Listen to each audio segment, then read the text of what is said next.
gala dinner of our 27th annual Roundtable, Government Roundtable here in Athens. We had a lot of lively conversations last week, and here we are back for the gala dinner this week. Before introducing our guests of honor, we're going to have a conversation for 40 minutes or so here. I just wanted to say two things, really. First of all, a big thank you to all of our sponsors who support this event. There are many of them, and we are immensely grateful for their support, in many cases year in, year out, supporting this event, which is, I believe, the best event of its kind in Athens and in Greece, and one of the best of its kind certainly in the world. So thank you to all of our sponsors, we're very grateful. I also want, yes.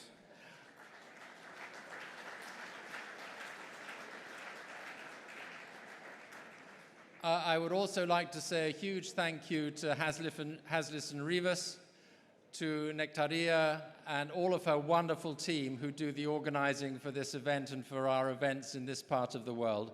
They do an amazing job to make this such an outstanding event. So thanks to Nectaria and everybody who makes this possible. So with that, it's my great pleasure to welcome our guests of honor this evening.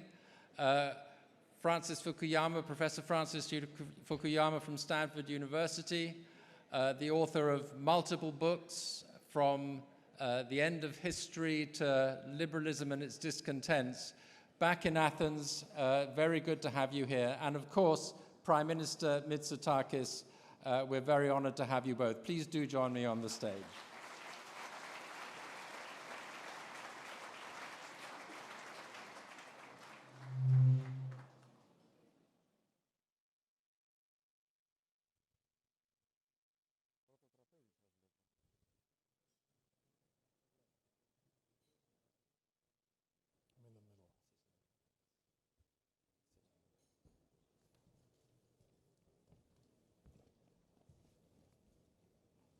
So, we last had a conversation amongst us three at a similar event 5 years ago, and a few things have changed in the world since then, and we want to, over the next 40 minutes or so, review some of them and get your perspectives on them.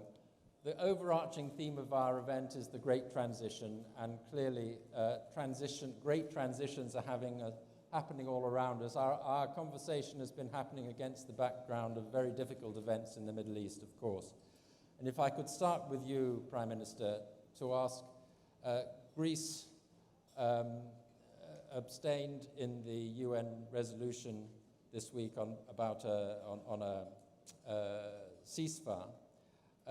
Would you like to explain that decision and your thinking behind that? Well, first of all, thank you so much for having me, and it's a pleasure to be able to have this discussion with Professor Fukuyama, whom I respect very much. Indeed, the last time we met on stage was in 2018, and I think a lot has happened since. Maybe we'll have a chance to review how Greece and the world has changed during our discussion. But first of all, let me clarify that during the UN vote, Greece aligned itself with the majority of European countries. We have been very clear from the beginning in stating the obvious, that Israel has a right to defend itself, but always in accordance with international law. And we have expressed our deep concern for the humanitarian situation in Gaza, and we've encouraged all parties to ensure that humanitarian corridors, but also humanitarian pauses, can be put in place in order for aid to reach those who are mostly affected. We need to be very, very clear in stipulating that Hamas is a terrorist organization, that it does not speak on behalf of the Palestinian people, and that the only legitimate interlocutor when it comes to the Palestinian people is the Palestinian Authority, which currently runs the West Bank.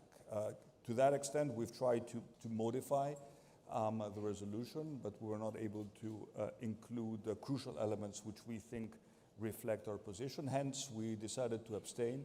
And I think that the abstention is probably in line with the overall position of the European Union as it was expressed in the most recent statement of the European Council. And being aligned with Europe is obviously an important factor in all this. Is there a role for specific Greek diplomacy in this crisis, or is it mostly going to be conducted through the European, the greater power of the European Union? We were one of the few countries that were both present in the peace initiative convened by President Sisi in Cairo, but also visiting Israel. I had a chance to visit and discuss with Prime Minister Netanyahu the situation on the ground. And I think Greece is uniquely positioned for two reasons. First of all, we are, with Cyprus, the closest country to the Middle East.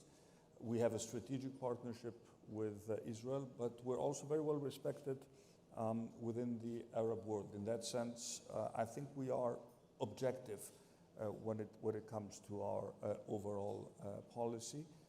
In recognizing, the basic principles which I previously described, but also in bringing it to the forefront what in my mind can only be, the ultimate solution to the Palestinian problem, which is somehow reviving what we term as a two-state solution, which is essentially the right of the Palestinians to have their own state without compromising the safety of Israel, and of course the right of the Jewish people to call Israel their homeland. And I think that is why we have the ability to talk to everyone in the region.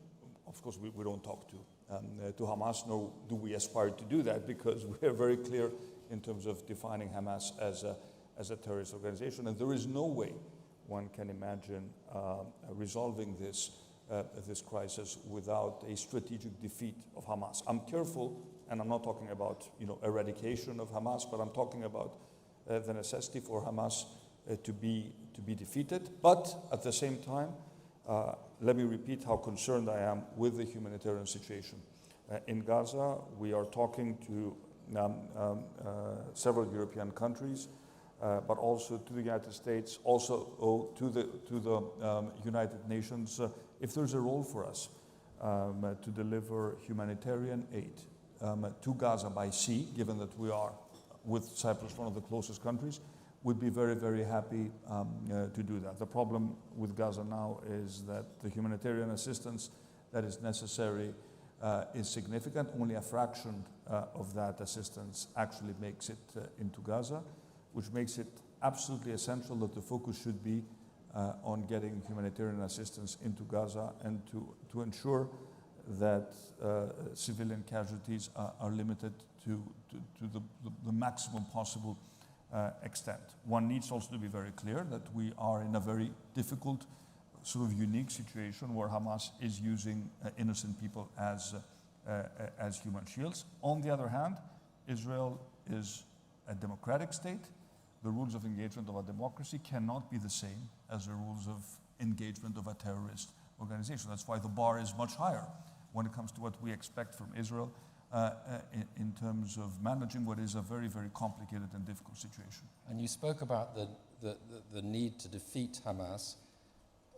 Assuming that were to happen, who then becomes the interlocutor for the Palestinians? That is a very good question, and a topic that we have also discussed at the European Council. I don't think it is too late to start discussing the future of Gaza and who can actually administer Gaza, assuming that Hamas is no longer in the picture. Of course, I'm not stating something which is not well known to your audience. The Palestinian Authority has not demonstrated maximum effectiveness in terms of managing the affairs of the Palestinian people in the West Bank, and this is also one of the problems that we're facing. But I think one thing is certain, that we will try to play our role as a pillar of stability in the region, and we will also try to respect our alliances while being fair and just when it comes to addressing what is objectively a very complicated situation. And you say it's not too soon to start thinking, about the day after the conflict is over. Is it your understanding, or have you been involved in kind of a creative search for what that might look like? There's quite a bit of thinking about what it might look like. Are you actively engaged? Well, let me limit myself to saying that I've been engaged in several discussions on this topic. Okay. Let's broaden out the perspective a little bit with you, Professor Fukuyama, to look at the sort of world that this is reflecting, a very different world, certainly than we had a few decades ago when you wrote The End of History, a very different world even 5 years ago when we were last discussing here. What sort of world do you think we're moving towards? Is it bipolar, multipolar, some entirely new kind of model? Well, before I answer your question, I would like to point out that Prime Minister Mitsotakis was a graduate of the Stanford master's program that I run. I tried to invite him.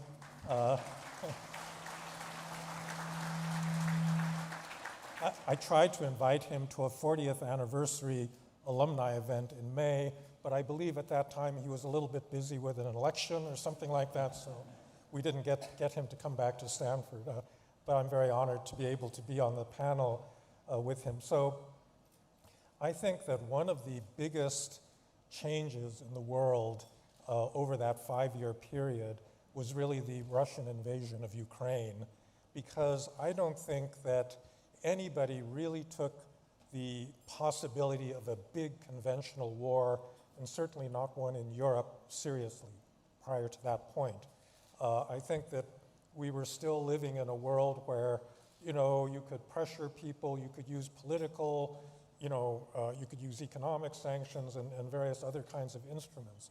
But to actually take an army and march it across a well-established international border simply did not seem like something that was done. And many people thought that that kind of mentality was spreading to the Middle East as well. And I think Vladimir Putin showed that, unfortunately, we are still living in this 19th, 20th century world in which that kind of overt military aggression can take place.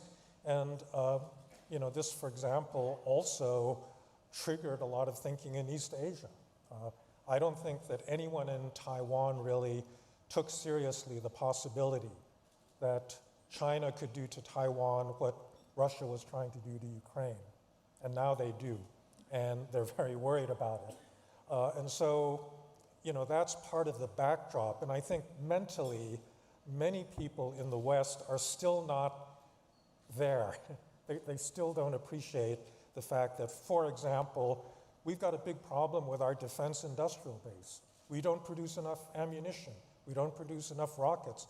And if there is an expansion of the existing conflicts, particularly to something going on in East Asia, we're going to run out of bullets, in fairly short order.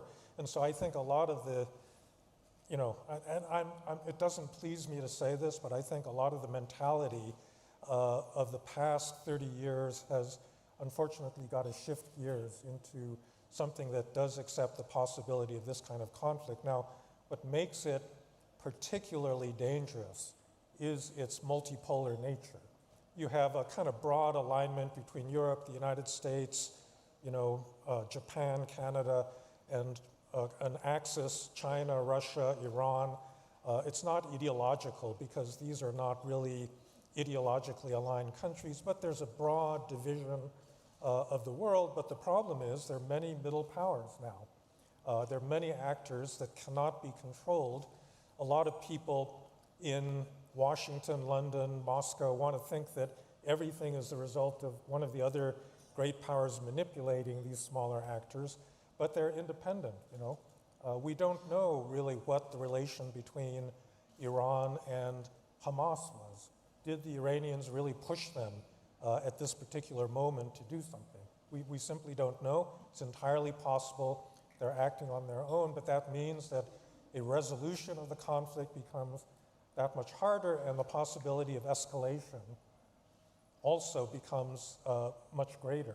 So I want to ask, well, you both actually, let's take some of the things you've mentioned in turn. First Russia, then perhaps China by implication, and then the middle powers. I think all are really interesting. On Russia, are you concerned that the events of the past 3 weeks have distracted attention from the need to support Ukraine, the cohesion of that effort, which was already under some strain?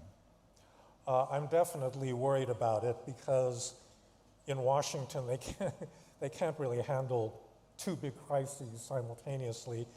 It is going to distract both resources and attention. And so there's no question that Ukraine, I think, is going to suffer as a result of this. And so it also, it becomes part of American domestic politics because we're in this bizarre situation where the Republican Party is very pro-Israel but very anti-Ukraine all of a sudden. And so we can't really deal with that constellation of crises in a coherent way because the domestic support base for doing things in different parts of the world are different, and it's really not good for Ukraine. Prime Minister, could you give your view on this and the sense of, or give a sense of how solid the continued support for Ukraine is, perhaps more in Europe than in America, but even in Europe you have Mr. Orban, for example, being friendly with Mr. Putin. So how does it look from your perspective? If you look at the conclusions of the recent European Council, you will realize that we started by reiterating our commitment to support Ukraine and to ensure that this European alliance remains completely united. And if we were to turn the clock back, this was not obvious.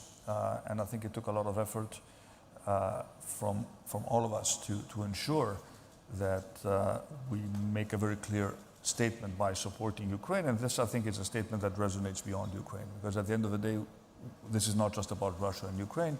It's about sending a message to anyone contemplating a violation of sovereign borders that they will have to pay a very, very significant price. This is, of course, also relevant for Greece in particular, as I explained when I articulated our clear and unequivocal support for Ukraine at the very beginning of this conflict. So I think that in terms of the politics, the front is going to remain united. Yes, there will be some voices here and there, but not enough to change the parameters of the coalition. There may be more sanctions, but I think Professor Fukuyama is right to point out that at the end of the day, the bulk of the military support is coming from the United States. So the position that the US will take is going to be critical. I think the war also highlighted some of the fallacies that we may have developed regarding the future of warfare. This is not all going to be about cyber and drones and unmanned vehicles. This is a traditional, almost trench warfare that for us who have an interest in history reminds us probably more of World War I than anything than World War II, with tons of shelling. And this highlights also the fact that when we looked at our own defense industry and our defense capability in Europe, it is clear that we need to do more. So this notion of European strategic autonomy, which is, in my mind, not independent of our relationship within NATO, but certainly worth pursuing, is something that we need to contemplate as Europeans much more seriously. Now, Greece is a country that is spending more than 3% of its GDP on defense, and we've done so for many years, and we've paid the fiscal price of doing so. So one of the topics that we're currently discussing when we're looking at the future of the Stability and Growth Pact and the new fiscal rules is related to whether we can actually exempt defense spending from excessive budget calculations in order to encourage countries to spend more on defense, because defense is so critical for our liberty and our sovereignty. That is why I think we need to look at the broader context of what Europe can do, not just politically, but also in terms of hardcore defense capabilities. That's a discussion we're having at the European Council. For example, in Greece, it's an opportunity for our own defense industry, which has not performed particularly brilliantly over the past decades, to get its act together. And of course, always encouraging our teams to learn from what has happened. We need to learn from Ukraine. What are the warfare lessons from Ukraine? And of course, we also need to learn from what is happening even in the Middle East, and how could it be that the strongest army and the strongest intelligence mechanism, certainly in the region, was unable to foresee what actually happened. And there's potentially a kind of fresh element in all this, which is the potential urgency of Europe to step up to a far greater extent than it has done before. So I guess in line with what you're saying of the strategic autonomy and being, in your view, compatible with NATO, while not desirable, it may have some sort of beneficial impact if it spurs Europe into action. Is that your view? Yes, and what we saw, and we've seen it actually, I would say even during the times of the previous administration, which was pushing Europeans sometimes in a very not particularly polite manner to spend more on defense. What we see is now that all European countries are beginning to spend more on defense, and that this notion that there is a peace dividend, we don't need to spend much on defense because we can use the money to spend it on schools or social services or pensions. That was, in our complicated world, that is, a fallacy. States need to be sovereign. States need to have the capability to defend themselves, and the European Union needs to be able to pool resources to defend our European interests in the best possible manner.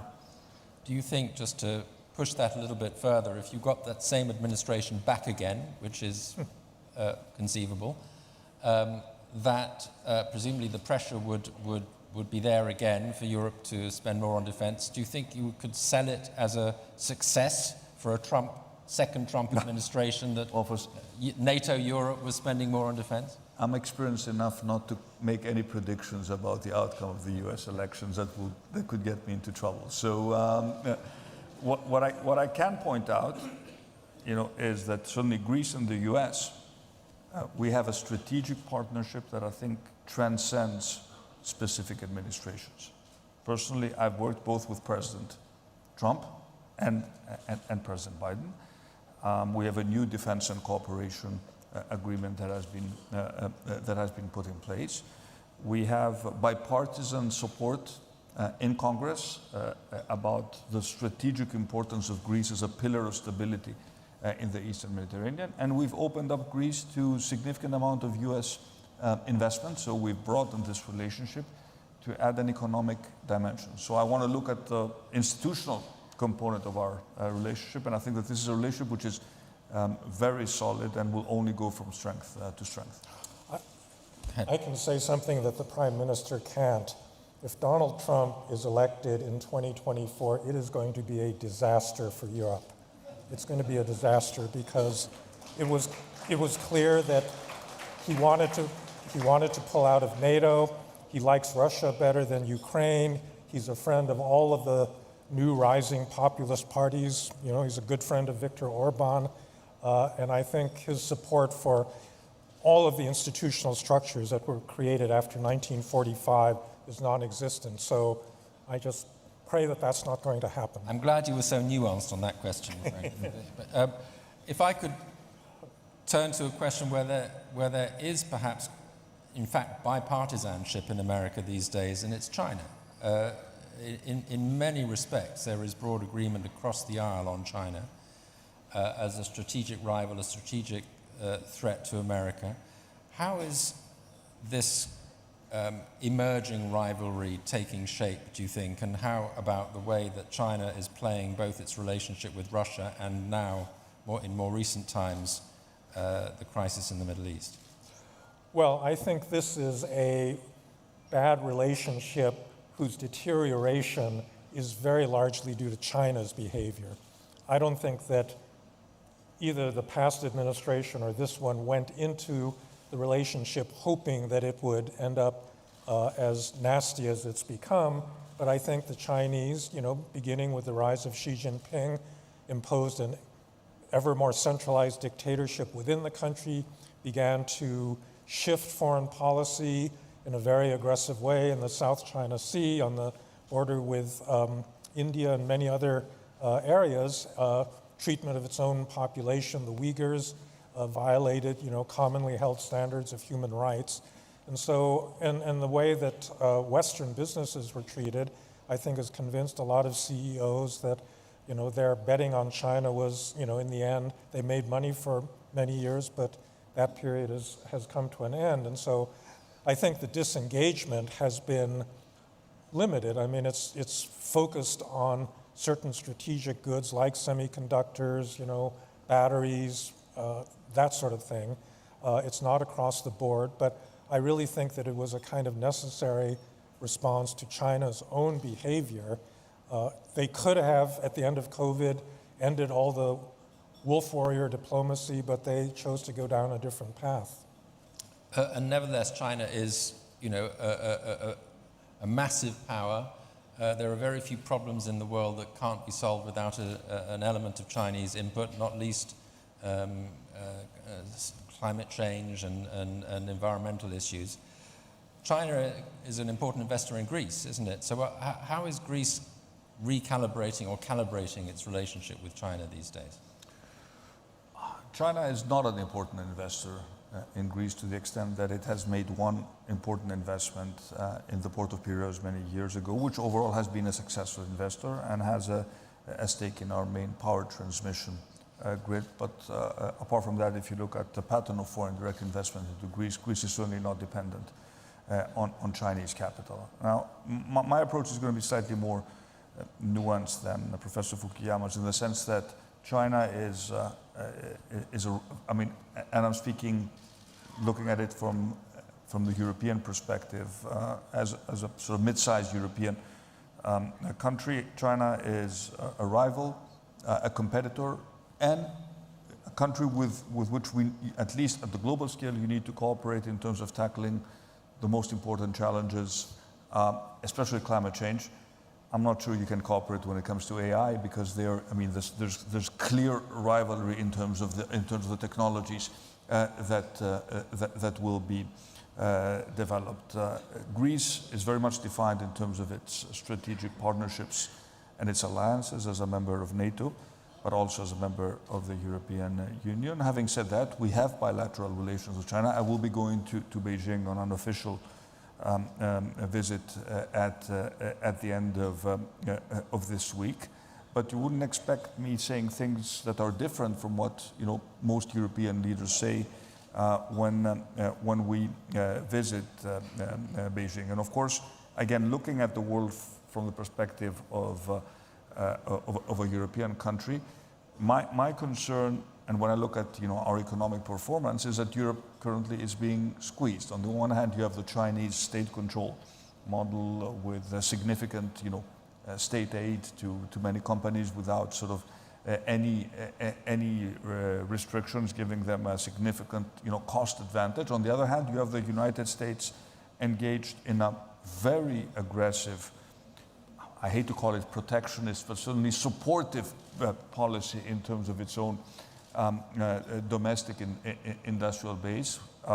U.S. already coming to the play with an advantage in terms of its energy costs. If you add on top of that, you know, the subsidies given through the Inflation Reduction Act, then I think there is reasonable concern within the European industrial base. Where does this leave us in terms of our competitiveness? And of course, the answer cannot be, in our mind, the fragmentation of the single market, the richer countries simply offering state aid to their companies, because that would mean that, you know, the richer countries will be able to do that at the expense of those countries that don't have the fiscal space. So you need a European response to this problem. We've made a first step when it comes to the Recovery and Resilience Facility. That is an important, hugely important milestone in European history, because we've carved out 750 billion euros essentially for the clean and the digital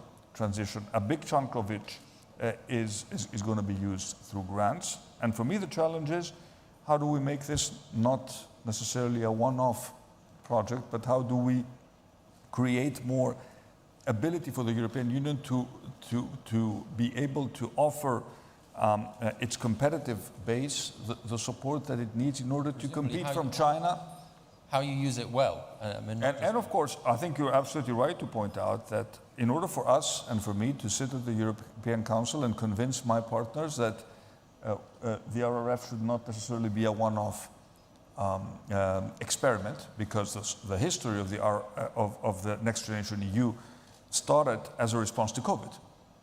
But it went way beyond that, is by convincing my European partners that we're actually using the money for the right purpose. And that is why I'm laser focused on making sure that we absorb the money, first of all, and that when we will assess the value that has been created through these funds, there will be a clear positive contribution to the overall performance of the economy. And all my ministers who are here know very well that there is, in my scorecard, there is one item at the very, very top, which myself and the relevant minister is monitoring, and that is compliance with the RRF requirements. Because you miss one milestone, and you have a delay in the whole program. So that is why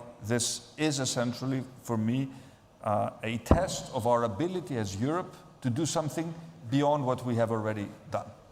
I want to turn to this question of middling powers, medium powers, and perhaps take two of them, both important ones in the current context. One is Iran, and the other is Turkey. So if I turn to you first of all on Iran, do you see Iran staying out of this conflict, or is it going to be, do you think, how big is the risk that it widens to engulf Iran in a much broader regional conflict? I think the risk is substantial, but I will resist the putting any probability on it, because I just don't think we know. You can see scenarios by which they would show some restraint because they could get very badly hit in a wider conflict, but they're a very ideological state. So I would say I just don't know what they're going to do in the future. And with Turkey, can the encouraging signs in Greek-Turkish relations be sustained through the pressures that this crisis is going to put on it? Well, I would certainly hope so. And at the end of the day, it's, I think, up to Turkey to demonstrate that what we have started to build a relationship of trust based on clear deliverables can be sustained, because we've always been very consistent in terms of our policy vis-à-vis Turkey, but it's Turkey that has made several U-turns in the past. And of course, it is not easy to carve out space for an improvement in the Greek-Turkish relationship with everything that's happening in our neighborhood. And with President Erdogan in my mind, being on the wrong side of, very open, on the wrong side of history when he refuses, not only does he refuse to condemn Hamas, but he essentially says that they're a liberation movement. That is, something which is may play into his narrative in terms of the role that Turkey can play.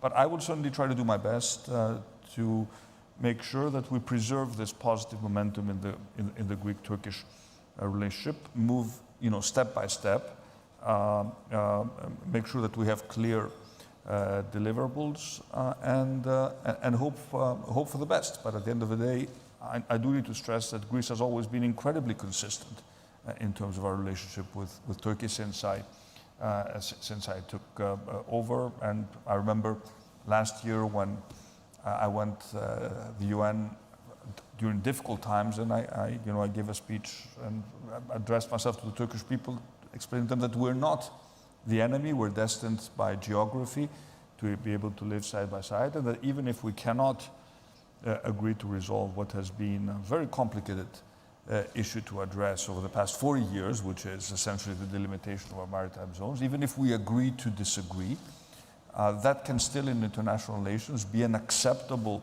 way forward. We don't have to be at each other's throats, and we don't have to be the recipients of constant threats regarding our territorial sovereignty. There is also a middle ground, which we have been able to achieve in terms of rapprochement over the past months, and I would just hope that this positive momentum is maintained. I think it would be good in general in this very complicated world, and this certainly very complicated region, if we don't add another source of tension to the equation. We have enough problems in the region. Frank, you have a view on Turkey? Not a view on Turkey, but I would like to point out there's some other important middle powers that are playing in the current crisis. So Qatar is the only Gulf state that has been supporting Hamas, but the Emirates and Saudi Arabia and Egypt have no love for Hamas. They don't like the Muslim Brotherhood, they don't like that kind of Islamic radicalism, and it's very interesting to watch them react to the Hamas attack because they've been very tough and they have not aligned themselves the way Iran, or they haven't even taken the kind of position that Erdogan has taken. So I think that if you're ever going to get a Palestinian voice that can actually live with Israel, that those countries are actually going to have to play an important role in supporting it, because obviously the United States and Israel can't create such a voice. It has to come, from the Arab world itself. Now, let me add one point which I think is important when you look at the countries in the region. We talk a lot about the hope that this conflict is not going to escalate. I think everyone, including Turkey, I presume, will have an interest in this conflict being contained. But I think there's also an additional concern, and that is that important countries in the region don't get destabilized as a result of this conflict. Egypt in particular, and Jordan, two key countries, are faced with significant challenges, economic, social, but at the end of the day, they are, pillars of a regional system of stability that I think we have an interest in terms of maintaining. That's why I've been advocating for years now about the importance of building a stronger European partnership with Egypt. Let me just give you one example. Egypt has 6 million migrants and refugees. There are no boats leaving from Egypt towards Europe. And I don't want to imagine what could happen if a country with a population in excess of 100 million could get destabilized as a result of this conflict. So as much as we need to be concerned about spillover effects, and I think my sense is that there is enough deterrence firepower in the region, I wouldn't say to ensure, but to make it more difficult for this to happen, we should be equally concerned with making sure that we don't cause new sources of instability. And at the end of the day, this overall rapprochement between Israel and the Arab countries, I think overall was and continues to be the right approach. There was just one missing link, that it could not happen at the expense of the Palestinian. Do you think it will still happen? I think eventually it will happen, but there's one missing link. And that missing link was that it cannot happen, and it could not happen at the expense of the Palestinian problem. So one could not, this idea that one can bypass the root cause of the difficulties by forging economic ties, that proved to be a problematic rationale. So I would argue that what was achieved certainly needs to be preserved and strengthened, with the addition of adding a political solution to the Palestinian problem to the negotiating table. I want to turn. These are fighting over democracy itself, the future of American democratic institutions. That's the real stake. But most Americans say, well, it's just another, campaign, and I kind of like the way that Trump talks at his rallies, and so I'm going to, go with the guy that I think is the stronger. So I'm very worried. I think that even after Trump, even if Biden wins next year's election, that group that he has mobilized is going to be a feature of American politics, and you already see people like Ron DeSantis, Vivek Ramaswamy, all these other Republican hopefuls imitating his slashing, disrespectful, style of politics. And so it's like he's injected a kind of poison into the American political system, and it's going to take a while to flush it out. So I'm not going to ask you to comment on American politics. You've already said you won't. But what about the European dimension of the health of democracy? How do you see this question of whether the centre can hold, and by the centre I mean the broad spectrum of centre-left, centre-right? Well, if you look at Greek politics, I think we have every reason to be slightly more optimistic in the sense that we've proven that a competent centre-right government that focuses on effective problem solving, is inclusive, addresses important social issues while focusing on growth. So try to make the growth more inclusive, can actually win a national election with a higher percentage of votes than it got back in 2019. And what's interesting, if you make the comparison, is that in Greece, the populist equivalent of what you described collapsed completely.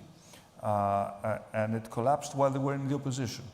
And that makes it even more interesting because there was no credible alternative. So at the end of the day, Professor Fukuyama has written a lot about the future of liberal democracy, and I encourage you to browse through his recent books. There are certain preconditions, I think, for liberal democracy to make sort of what many would term a comeback, and I think it is a balance between focusing on delivering growth but addressing fundamental grievances, which in my mind are primarily related to inequality.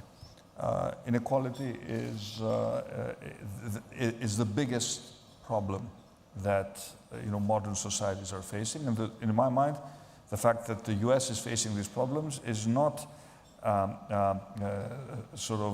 is clearly related to the fact that it has the highest degrees of inequality of any modern Western democracy. And a lot of the resentments upon which populists feed are real resentments.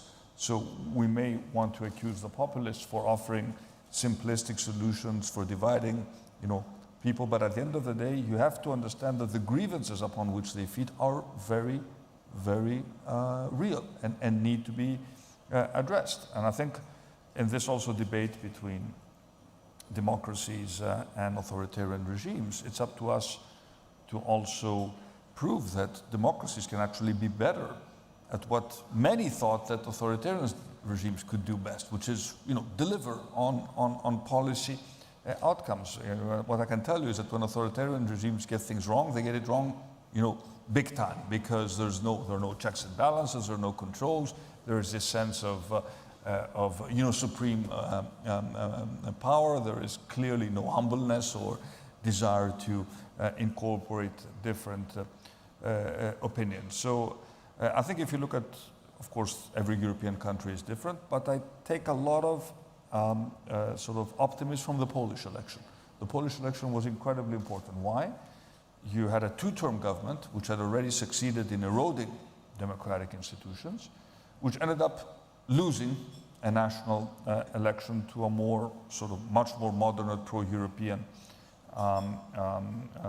center-right party, which managed, although it came second in the election, managed to form an alliance that allowed it a comfortable parliamentary majority. Because at the end of the day, it is our duty to protect democratic institutions, to ensure freedom of speech, to make constant improvements when it comes to issues of the rule of law. These things, eventually strengthen our democracy and make our democratic discourse sort of more productive. But we are in an interesting position now where we essentially have one party which is very strong, and all the opposition parties being very fragmented, which certainly places I would argue, even more obligation upon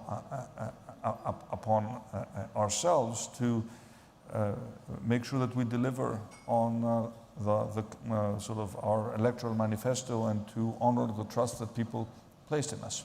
Well, into this mix comes the complicating factor, for better or worse, and you can tell me whether you think it's for better or worse, of new technology in the form of artificial intelligence. So how do you make sure, or seek to make sure, that this is a force for the good and not a huge potential to be exploited by the forces of darkness, if you like? Well, I must say The Economist published an editorial warning Europe not to try to regulate AI prematurely. And I found myself in great agreement with that. We're at a stage like electricity was in the 1880s. Thomas Edison had just invented the light bulb, and you ask people, what's the consequence of this new invention going to be? You had no idea over the next 100 years. You know, computers, television, radio, all these things didn't exist at that very early point.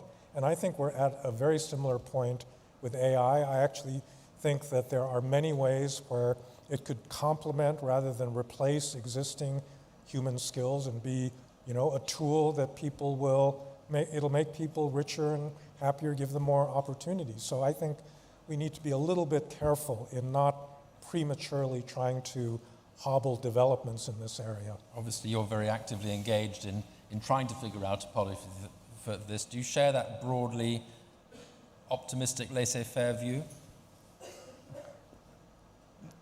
It's still going to take some time to understand whether AI is another important technological revolution or whether there's something profoundly different about it from previous ones, which of course was always said about previous technological revolutions. What we've done in Greece is to set up a high-level AI committee advising the Office of the Prime Minister with outstanding scientists about two things. The first is, how can one use as a government AI tools to improve public policy? And there are numerous areas where this can happen. Let me just give you an example.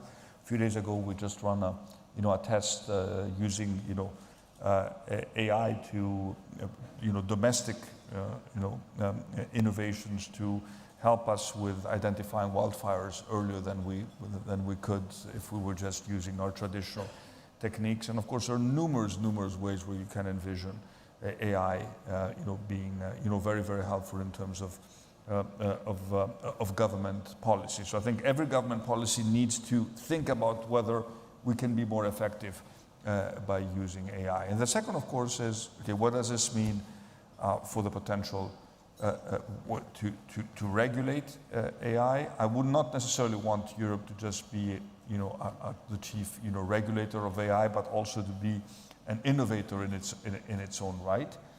We have many companies in Greece that are actively doing interesting work in the AI space. The single market is still not working as we would like it to be in order of giving access to these companies to 400 plus million consumers, and that's something we need to think about. Why is it that we don't have enough companies that quickly manage to grow? On the other hand, we find ourselves in a very sort of unique space where the power essentially is with 5 or 6 or 7 large corporations. And when we think about the models of multilateral cooperation that we were, the professors were teaching us when we were in college, it always involves state actors.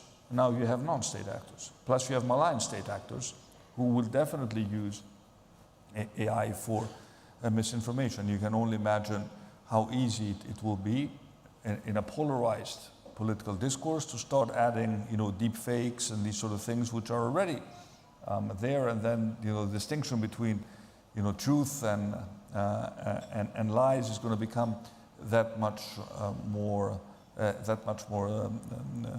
difficult. So, what does this mean for the democratic discourse and the public space?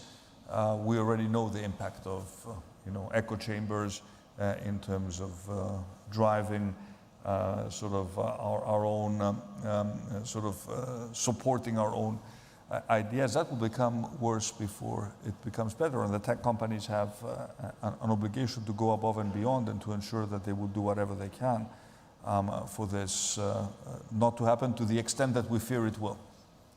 I think this is going to have to be the last question in the interest of time, but can I lead on from there perhaps to ask you, we're sitting here in the cradle of culture in Greece, and culture is under pressure in many ways as never before, partly through technologies, not just AI, but other communications technologies, and it's being weaponized as never before, and we see that in the Middle East. So the question is, can culture survive and thrive in this environment, Western culture, the culture that is dear to people in this room, I'm sure? Start with you, perhaps, Professor Fukuyama. Well, I suppose it depends on what you mean by culture. One question is, can high culture survive? And that's something I don't have a strong opinion about, but there's another aspect to culture which has to do with basically the structure of society, the way we relate to one another, and I think that that is really at the core of a lot of the fights that we are having, and I think probably one of the biggest changes, cultural changes that's taken place over the last 50 years really has to do with the status of women. And I think that if you look at American politics, a lot of what is driving polarization, and also on the part of populist parties in Europe, is kind of male anxiety about being displaced, in the economic role that men had grown up in previous generations to expect. By the way, this is one of the positive impacts of technology that we don't often think about. In a world where everybody is sitting behind a computer screen rather than digging a ditch or lifting heavy machinery, women just do better. And so it's natural that millions, hundreds of millions of women have entered the workforce in advanced economies because of this kind of technological change. It's brought a huge amount of equality, but it's also produced a backlash. And I think that dealing with that backlash is one of the, it's become an intimate part of our politics, and we've got to figure out, how to deal with it better than we have. Well, I don't know if I can offer anything meaningful to what is a very sort of complicated topic, but let me just say that what we define as cultural wars can be extremely dangerous because they draw new dividing line and new cleavages where they didn't necessarily exist. And I think one of the challenges is to find unifying counterforces. Healthy patriotism, which is something you've written about, is, in my mind, to the extent that the nation state will continue to be the dominant, actor in the international scheme, in my mind, is a unifying force. You can have multiple identities. You can be a proud Greek. You can be, a proud European. You can be proud about your local place of origin, and they don't necessarily need to compete or be in constant conflict with each other. Of course, that is easier said than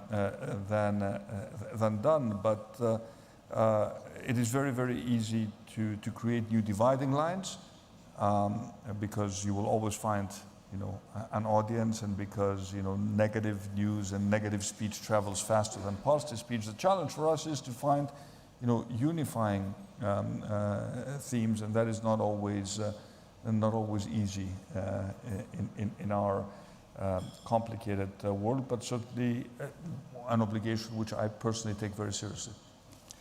Well, with that philosophical thought, I think we have to draw it to close. Thank you both very much for a fascinating conversation.